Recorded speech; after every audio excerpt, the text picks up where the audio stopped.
आज तो मजा आ गई होगी ना बायोलॉजी का पेपर देने में, क्योंकि मैं जब बायोलॉजी का पेपर देखा ना, कसम से एकदम दिल खुश हो गया यार। जितना मैंने पढ़ा था सारा का सारा इसमें फंसा है, तो मजा आ गई थी, है कि नहीं।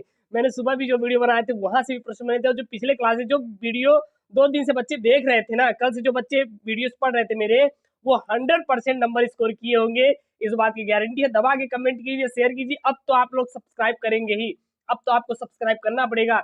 3.5 लाख का टारगेट अब आपको पूरा करना पड़ेगा, क्योंकि आप कमेंट किए, आपने खुद कमेंट किया था कि सर अगर पेपर में आपका पूरा पूरा फंसा तो मैं 3.5 लाख का आपका सब्सक्राइबर पूरा करवा देंगे। अब तो आपको सपोर्ट करना पड़ेगा, ठीक है ना। अब तो मैं बोलूंगा कि आप सपोर्ट करिए, अब करना पड़ेगा, ठीक है ना। मुझे कुछ नहीं चाहिए, मैं आपसे 1 रुपया नहीं ले रहा हूँ, बस आपको सपोर्ट कीजिए।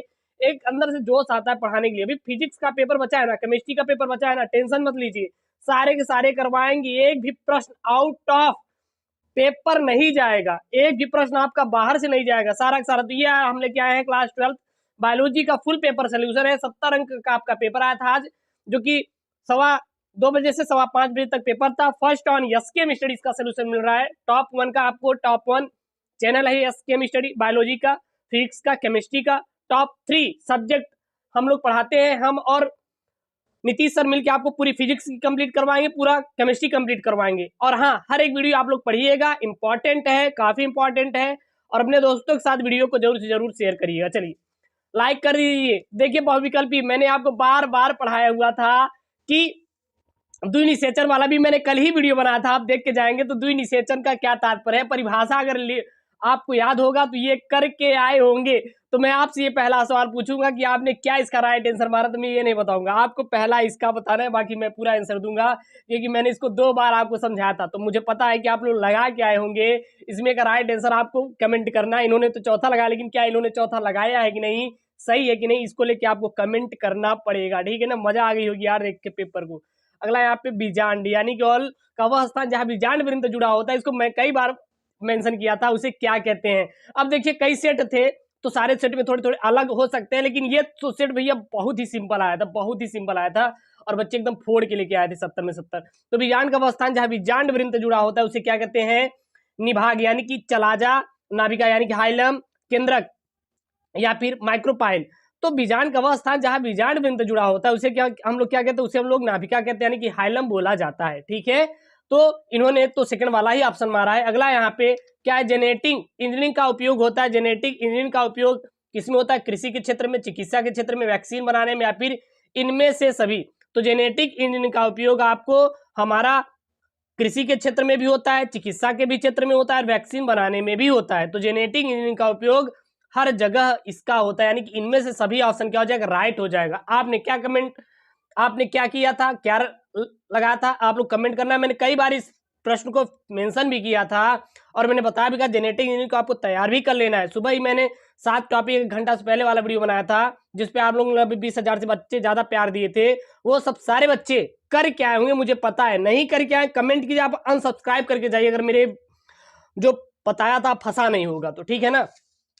अब इसी प्रकार आपको फिजिक्स की जम के तैयारी करनी है, फिजिक्स की जमकर तैयारी कीजिए। मैंने लगातार वीडियो अभी एक चैप्टर वन एकदम धांसू तरीके से पढ़वाया है। उसमें चैप्टर 1 कंप्लीट 3 घंटे की क्लासेस है, उसको आप जरूर से जरूर अटेंड करिएगा। ज्यादा से ज्यादा सब्सक्राइब शेयर अप करिए अपने दोस्तों के साथ।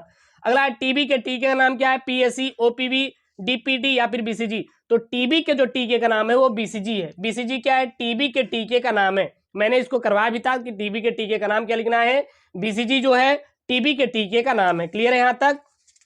अब ये हो गया। अब आपके निश्चित उत्तरी प्रश्न यहाँ पे आए हैं, यानी डिफिनिट आंसर वाले क्वेश्चन है यहाँ पे, 1-1 अंक वाले, लेकिन इसको आप इन्होंने निश्चित दिया। एक अति लघु उत्तरी, आई थिंक कुछ पेपर पैटर्न बदले थे, कोई दिक्कत नहीं। पुष्प दल के कार्य लिखे, मैंने इसको करवाया था मॉडल पेपर में, मैंने इसको करवाया था पुष्प दल के कार्य। ब्रीसड के 2 प्रमुख कार्य, टेस्टोस्टेरोन हार्मोन्स का निर्माण करना, ब्रीसड का। आईयूडी का पूरा नाम मैंने आपको कराया था। डाउन सिंड्रोम क्या होता है, इस पर संक्षिप्त टिप्पणी कीजिए। डाउन सिंड्रोम जो कि 21वीं जोड़ी गुणसूत्र में एकाधिसूत्रता कारण, यानी जब 21वीं जोड़ी जो गुणसूत्र होता है उसमें एक गुणसूत्र की वृद्धि हो जाती है, तो उसके कारण जो भी रोग उत्पन्न होता है उसे हम लोग क्या कहते हैं, डाउन सिंड्रोम कहते हैं। कहते हैं कि नहीं, मैंने आपको बताया भी था। पुष्पदल के कार्य क्या होता है, यह जनन अंगों की रक्षा करता है, मैंने इसको कराया था। हाँ, तो बहुत ही प्यारे प्यारे प्रश्न यहाँ पे बने हुए थे, जो कि बच्चे करके आए होंगे अगर देखे होंगे तो। प्रोकैरियोटिक तथा यूकैरियोटिक डीएनए में अंतर लिखिए। देखिए ये मैंने टिक लगवाया था, प्रोकैरियोटिक डीएनए और यूकैरियोटिक डीएनए में अंतर। और बच्चे मैंने इसको कल वाली जो क्लास थी आपको शाम वाली याद होगा, उसमें मैंने इसको पढ़ाया भी था, प्रोकैरियोटिक डीएनए तथा यूकैरियोटिक डीएनए में अंतर क्या है। अगला यहाँ पे रेड डाटा बुक पर टिप्पणी कीजिए। मैंने आप 2 दिन पहले इसको पढ़ाया था। मलेरिया रोग कैसे फैलता, मैंने कल की क्लास में इसको डिस्कशन किया था, और सुबह भी मैंने टिक लगवाया कि तो मलेरिया रोग वाला आप पढ़ लीजिएगा, इसके रोकथाम क्या है। पेय पदार्थ तथा डबल रोटी बनाने में सूक्ष्म जीव किस प्रकार से हमारी मदद करते हैं, इसको भी मैंने बताया था। रेड डाटा बुक आपको बताया था, जिसमें क्या होता है, इसमें जो हमारे जीवाश्म होते हैं सारी चीज़ों की यहाँ पे जानकारी इकट्ठा की जाती है रेड डाटा बुक में, इसको मैंने बताया था। पुनर्योगज डीएनए की उपयोगिता क्या होती है, मैंने इसको बताया था। और बीटी कपास पर संक्षिप्त टिप्पणी कीजिए, बहुत ही प्यारा प्रश्न बना था, 2 अंकों का, मैंने इसको भी आपका सॉल्व करा दिया था कि बीटी कपास पर संक्षिप्त टिप्पणी कीजिए। बीटी कपास क्या होता है, मैंने इसको पहले ही करवा दिया था, जो कि 2 अंक आपका पेपर में बना हुआ था, ठीक है। उसके बाद आपके लघुत्तरीय आए थे, 3-3 अंक वाले प्रश्न थे।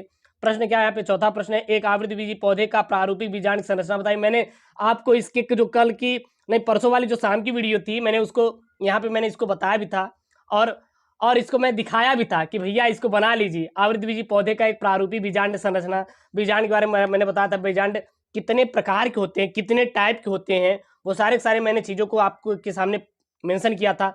पक्षियों तथा मधुमक्खियों में लिंग निर्धारण, देखिए ये वाला तो मैं आज ही बताया था, ये वाला तो मैं आज ही बताया था, देख लीजिए। नहीं कहेंगे गुरु जी आप झूठ बोल, देखिए यहाँ पे मैंने बताया था कि नहीं, ये यहाँ पे चले आइए, यहाँ पे लिंग निर्धारण, पक्षी, मनुष्य और मधुमक्खियां। तो यहाँ पे देखिए मैंने सुबह ही बताया था, इसको मैंने सुबह ही बताया था, टिक लगवाया था। तो मधुमक्खियां और पक्षियों में बनाएंगे नहीं, इसीलिए कहते हैं कि एसके मिस्टडी भरोसा कीजिए, आपका पूरा का पूरा नंबर करवाएगा, ठीक है ना। प्रोटीन संश्लेषण में आरएनए की क्या योगदान है, मैंने इसको भी करवाया था। मलेरिया परजीवी के जीवन चक्र का स्वच्छ नामांकित चित्र बनाइए, ये भी मैंने टिक लगवाया था कि आप इसको आप कर लीजिए, ठीक है। उसके बाद जैव उर्वरक क्या है, मैंने इसको तो पढ़ाया ही था। जैव उर्वरक प्लाज्मीवेटर मैंने परसों ही पढ़ाया था।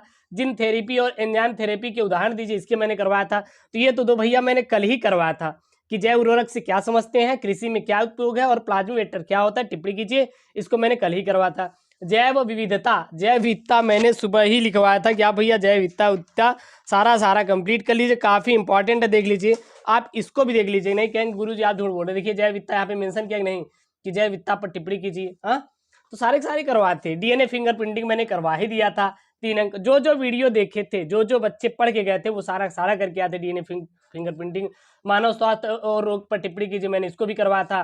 सूक्ष्म जीवों की औषधि में उपयोग का वर्णन कीजिए, इसको भी मैंने करवाया था। सारे प्रश्न करवाए थे। विस्तृत उत्तरी प्रश्न यहाँ पे बना है, क्या है, मनुष्य में मादा जनन तंत्र का नामांकित चित्र, मैंने इसको टिक भी करवाया था कि मनुष्य का जो मादा जनन तंत्र और आप नर जनन तंत्र, 2 को टिक कर लीजिए, और दोनों में से कोई एक ही आएगा करने के लिए। तो देखिए यहाँ पे एक फंसा हुआ है, द्विबीजपत्री वाला टिक लगाया था। देखिए चित्र वाला जो प्रश्न थे 5-5 अंक वाले, यहाँ पे वो प्रश्न आया है। हाँ, मेंडल के प्रभाविता में पृथक्करण का नियम तो मैंने टिक ही लगवाया था, ये भी देखिए यहाँ पे फंसा हुआ है। इसीलिए कहते हैं ना कि एसके स्टडी आपका जो प्यार है ना, हमेशा भरोसा जीता है और जीतेगा, ठीक है ना। नंबर 1 टॉप 1 चैनल आपको बनाना है एसके स्टडी को। डीएनए की संरचना वाटसन एवं क्रिक मॉडल को उपयुक्त चित्र बनाकर, इसको भी मैंने टिक करवाया था। जनसंख्या विस्फोट भी मैंने करवाया था, और जन्म नियंत्रण पर निबंध लिखिए, इसको तो मैंने जनसंख्या विस्फोट वाला मैंने करवाया ही था, देख सकते हैं। तो मैंने कहा था ना सारा पेपर यहाँ पे फंसा हुआ है, और जो भी पेपर कोड है आप कमेंट कर दीजिए, सारा मैं सोल्यूशन करवा दूंगा। और जो बहुविकल्पी का है और कोई दिक्कत है बिल्कुल कमेंट कीजिए। और फिजिक्स की तैयारी में अब जुड़ जाइए, अब फिजिक्स में आपको अच्छा नंबर गेन करना है। और वीडियो को लाइक, अब चैनल को आपको सब्सक्राइब करना पड़ेगा, क्योंकि जितना भी मैंने आपको पढ़ाया था सारा यहाँ पे आया है। तो वीडियो को लाइक करें और चैनल को जरूर सब्सक्राइब करें। ओके दोस्तों, थैंक यू, जय हिंद।